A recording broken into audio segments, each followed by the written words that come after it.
New studies reveal a shocking truth. After age 60, isolation can literally shrink your brain. As a doctor, I'm telling you this silent threat is stealing years from seniors. But one simple habit can fight back. It's not a pill, it's not a diet, it's walking with a friend, and it could save your life.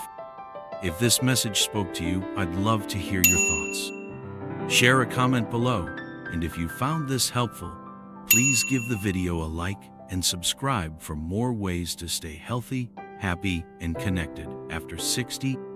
Have you ever had one of those mornings where you wake up, pour your cup of coffee, and just feel a little too quiet? The TV's on. Maybe the neighbor waves from across the street, but there's this feeling in the air like something's missing.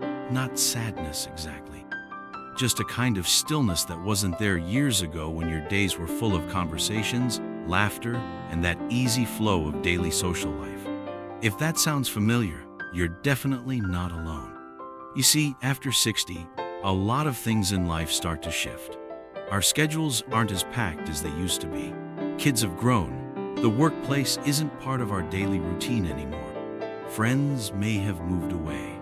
And let's face it, it's not always easy to meet new people at this age. But here's the truth that often gets overlooked. Staying social isn't just nice, it's essential.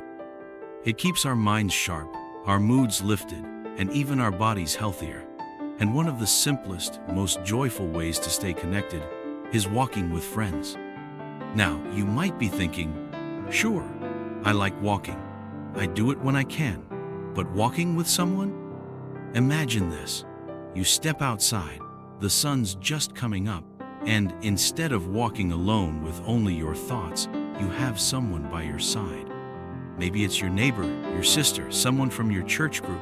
You chat about the weather, your plans, that funny commercial you saw last night. Before you know it, you've walked farther than usual, and it didn't even feel like exercise. That's the magic of walking with friends. It combines two of the most powerful tools for healthy aging: movement and meaningful connection. You're not just moving your body, you're also moving your spirit. You laugh more, you listen, you share, and those small, consistent moments of connection can help fight off loneliness, depression, and even memory decline. It's not about power walking or tracking every step. It's about the rhythm of conversation and the joy of companionship. But let's be real, sometimes making that first move is the hardest part. You might feel unsure about who to ask or worried that you'll be turned down. Don't let that stop you. Start small. Look around your neighborhood.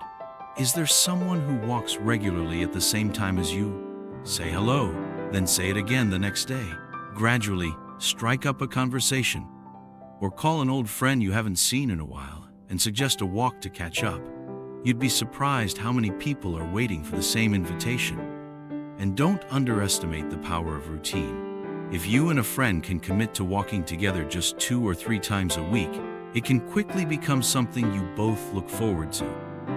And once it becomes a habit, it sticks. That regular walk turns into your shared time, a little anchor in your week that keeps you both grounded, active, and engaged. There's also something special about being outdoors together. It doesn't have to be a perfect day. Even a cloudy morning has its charm when you've got company. You notice things you wouldn't if you were alone. A new flower blooming, the way the breeze hits the trees.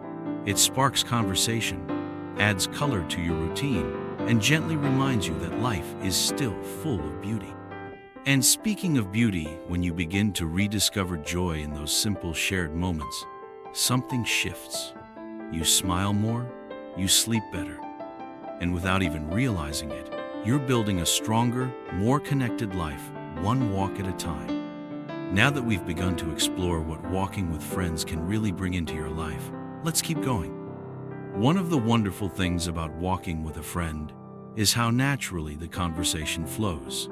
There's no pressure, no fancy setting, just 2 people moving side by side, breathing in the fresh air and letting thoughts come and go.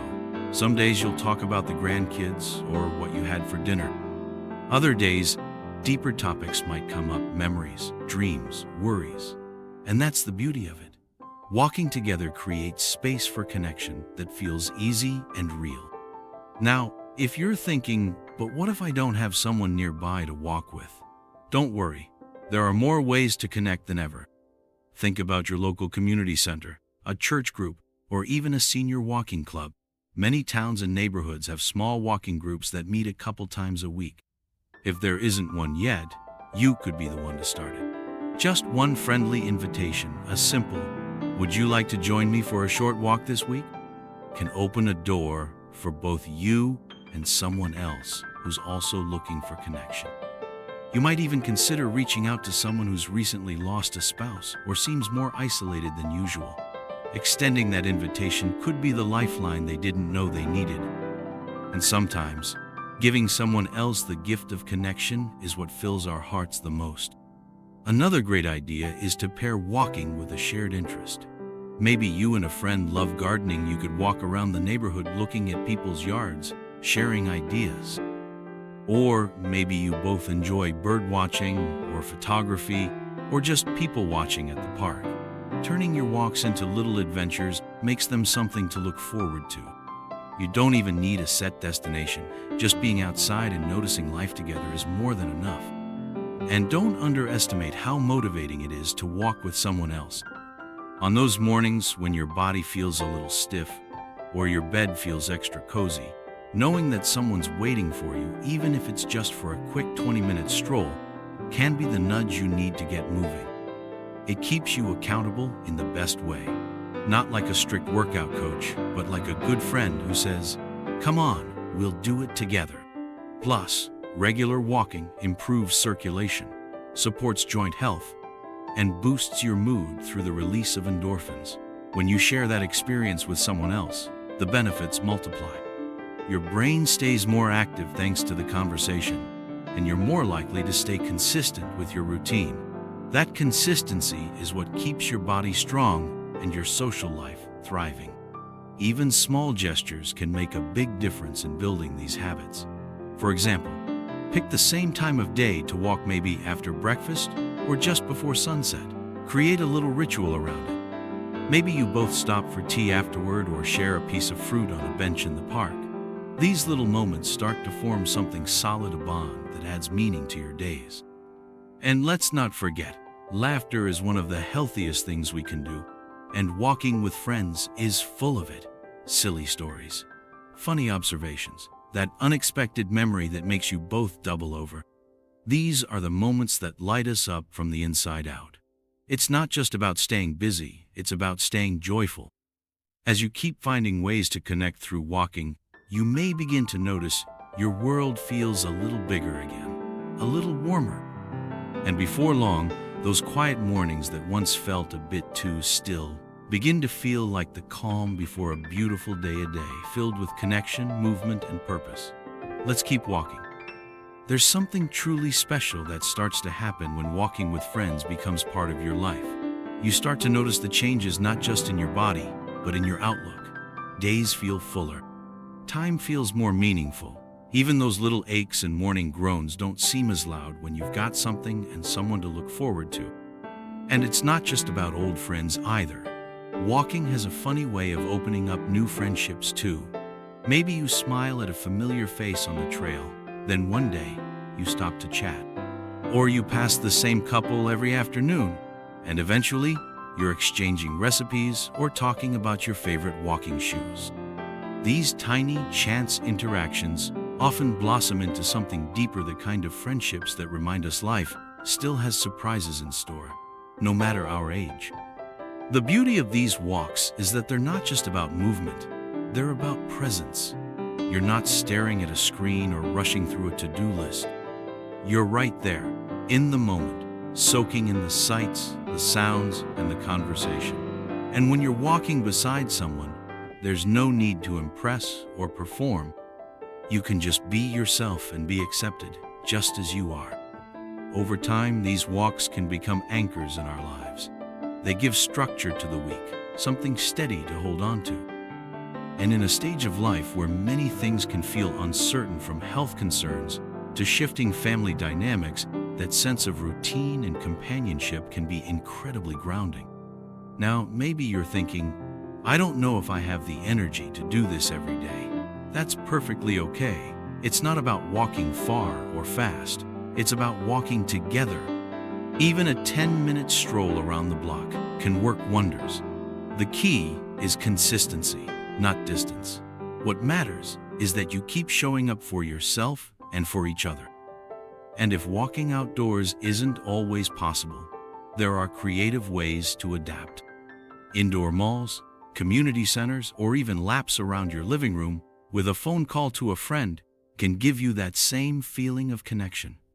It's the intention behind it, that shared time, that shared rhythm that counts most. When we prioritize friendships and movement, we're not just passing time, we're investing in our emotional well-being. Studies have shown again and again that people who maintain strong social connections as they age live longer, happier lives. And when those connections are paired with regular physical activity, the benefits grow even more. So take a moment and think, who's someone in your life you'd like to reconnect with? Who might appreciate that friendly text or call inviting them out for a walk this week? It doesn't have to be a big group or a big plan. It just starts with one step, one conversation, one shared walk. Because in the end, it's not about how far you go, it's about how much life you bring into each step. And when you share those steps with someone who listens, laughs, and walks beside you, suddenly, life feels lighter. So here's to walking, not just for our health, but for our hearts. Here's to saying yes to friendship, to movement, to mornings filled with fresh air and familiar voices. You don't have to go it alone. You were never meant to, and the best part? It's never too late to start. If this message spoke to you, I'd love to hear your thoughts. Share a comment below, tell us about your favorite walking buddy, or how walking has brought connection into your life. And if you found this helpful, please give the video a like and subscribe for more ways to stay healthy, happy, and connected after 60. Here's to living your best life, one walk, one friend, and one joyful moment at a time.